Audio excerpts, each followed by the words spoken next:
Good afternoon friends. I am advocate Amit Kumar Gupta. अपने income tax के cases के सीरीज़ में आज जो मैं केस आप लोगों के सामने डिस्कस करने जा रहा हूँ वो सेक्शन 11 की एग्जम्पशन पर है। केस का नाम है Tamil Nadu leather tanners exporters importers association versus deputy director of income tax. ये केस 24 जून 2019 को डिसाइड किया गया और ये मैटर 425 ITR पेज नंबर 63 पे रिपोर्ट हुआ। मैटर मद्रास हाई कोर्ट ने डिसाइड किया।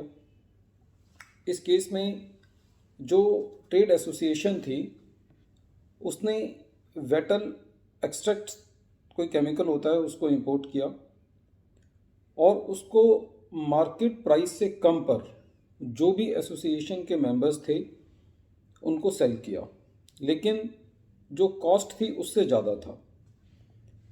जब असेसिंग ऑफिसर साहब असेसमेंट कर रहे थे एसएससी की तो उन्होंने पाया कि एसएससी जो है वो वेटल एक्सट्रैक्ट का इंपोर्ट कर रहा है और उसको अपने मेंबर्स को सेल कर रहा है।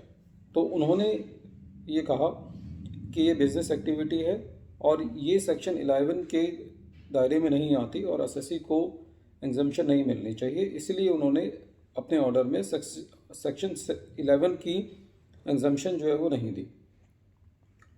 एसएससी सीआईटी अपील के पास गया। सीआईटी अपील ने एसएससी को सेक्शन 11 का बेनिफिट दे दिया।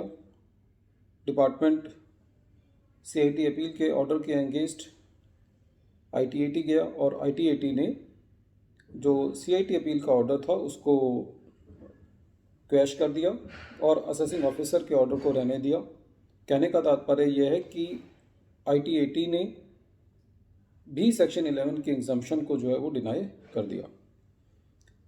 जब मैटर मद्रास हाई कोर्ट गया तो हाई कोर्ट ने इस मैटर को आईटीएटी को रिवर्ट बैक कर दिया। मद्रास हाई कोर्ट ने कहा कि आईटीएटी ने इस मैटर को पूरे तथ्यों के साथ नहीं देखा है, इसलिए वो ये मैटर आईटीएटी की रिकंसिडरेशन के लिए दोबारे इसको भेज रहे हैं। ऐसा करने के 2-3 कारण मद्रास हाई कोर्ट ने बताए। मद्रास हाई कोर्ट ने कहा कि जो एसएससी है वो ये केमिकल जो इंपोर्ट कर रहा है उस केमिकल को ये कमर्शियल पर्पस के लिए सेल नहीं कर रहा।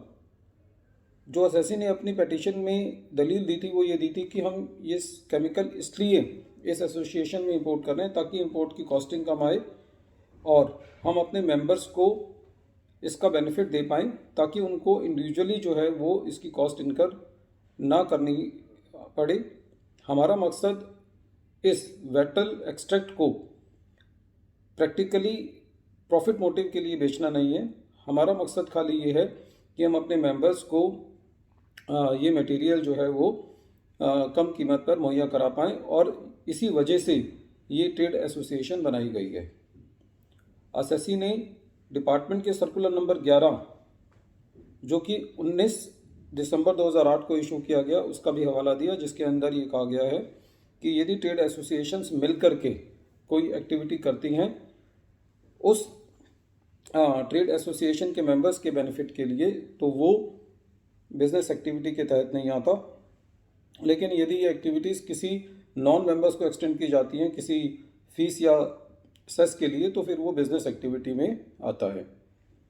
इस केस में एक मैटर ये भी था कि जब डिपार्टमेंट ने पहला नोटिस दिया था एसएससी के रजिस्ट्रेशन को कैंसिल करने के लिए तो एसएससी ने रिप्लाई दे दिया था और फिर 2 साल तक डिपार्टमेंट चुप बैठा रहा था। फिर उसको दोबारे नोटिस दे करके एसएससी का जो रजिस्ट्रेशन जो है वो 12वें में कैंसिल कर दिया था।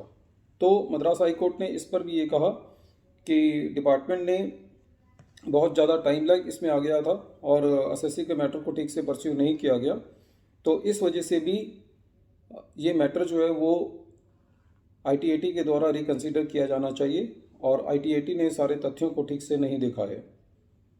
तो फ्रेंड्स, इस केस की डेलिब्रेशन से ये पता चलता है कि हमको अपने केसेस को डील करते वक्त जितने ज़्यादा फैक्ट्स और एक्सप्लेनेशन हम दे पाएँ उससे हमारा केस मजबूत होता है और बाद में जाकर के जो कोर्ट्स हैं वो इस बात को कंसीडर करती हैं कि एसएससी ने अपने सारे रिप्लाईज टाइम पर दिए हैं और डिपार्टमेंट ने उसको कंसीडर किया है या नहीं किया, क्योंकि यदि हम अपनी सबमिशंस ही नहीं देंगे तो डिपार्टमेंट हमारे सबमिशंस को कंसीडर कैसे करेगा।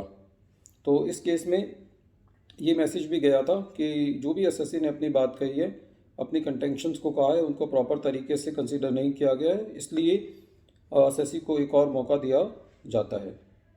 Friends, again I am repeating the name of the case. The name of the case is Tamil Nadu Leather Tanners Exporters Importers Association versus Deputy Commissioner of Income Tax. And this case has been reported in 425 ITR at page number 63.